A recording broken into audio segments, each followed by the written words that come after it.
Com o inverno chegando, a transição do período chuvoso para o seco representa um grande desafio nutricional para os pecuaristas.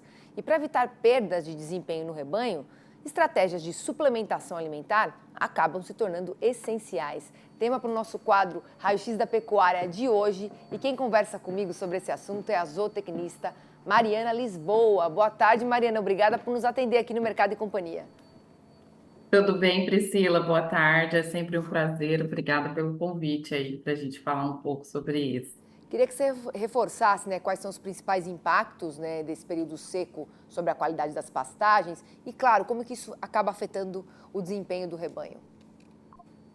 Então, os principais impactos, eles vêm dessa fase de transição aí do período chuvoso na seca, e eles impactam diretamente na qualidade das forragens, onde a gente tem uma perca, né, uma deterioração dos minerais, das fibras, né? As forragens, elas aumentam o seu ponto de fibra e acaba diminuindo proteína, e isso causa uma menor digestibilidade e uma perca nutricional na qualidade delas, e com isso impacta o desempenho dos animais, podendo impactar até mesmo a saúde deles. E qual que é o papel, né, da suplementação proteica e como o produtor pode garantir que está utilizando as quantidades corretas também na alimentação?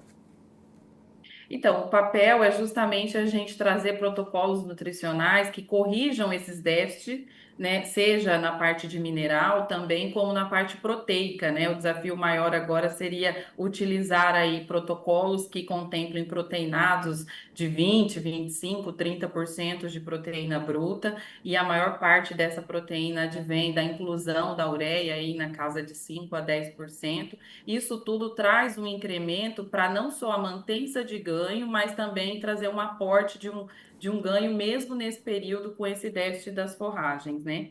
E isso, essas estratégias, elas variam de acordo com a categoria, o lote e o peso desses animais. Então, a gente precisa trabalhar esses protocolos de forma que eles sejam o mais adequado possível a essa fase que o animal está. E me fala uma coisa, como planejar, né, uma estratégia de suplementação eficiente e econômica também, né? Importante dizer para o período seco. Que boas práticas você recomenda, né? E eu queria que você falasse também, você já até discursou um pouco a respeito disso, mas quais são os erros mais comuns que os pecuaristas cometem na suplementação, uma coisa que deve evitar? Tá. Os proteinados, eles sejam eles de 0,1 a 0,4% do peso vivo, que é a suplementação mais utilizada nesse período, eles trazem ótimos custo-benefícios, eles trazem essa parte de mineral, esse aporte de proteína e até alguns aditivos que garantem esses ganhos para o pecuarista utilizando esse tipo de protocolo.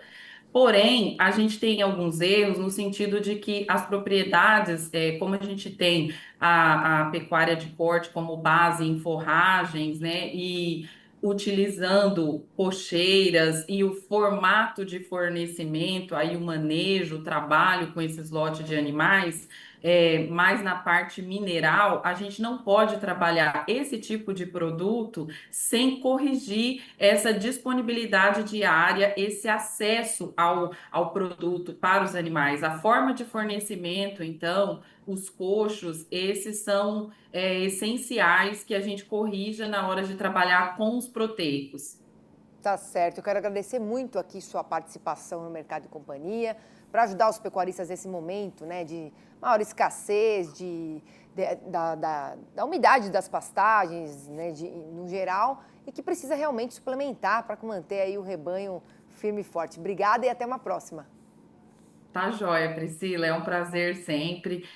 A gente gosta sempre de deixar esse recadinho, essas dicas para os pecuaristas, né? Se organizar quanto ao tamanho de lote, quanto a essa área de fornecimento, esse tamanho de coxo de lote, esse tipo de manejo que acaba nesse ajuste de pastagem, de lotação, que acaba trazendo ótimo custo-benefício e impacta bastante na rentabilidade da propriedade quando corrigido. Tá certo. Obrigada e uma boa tarde para você.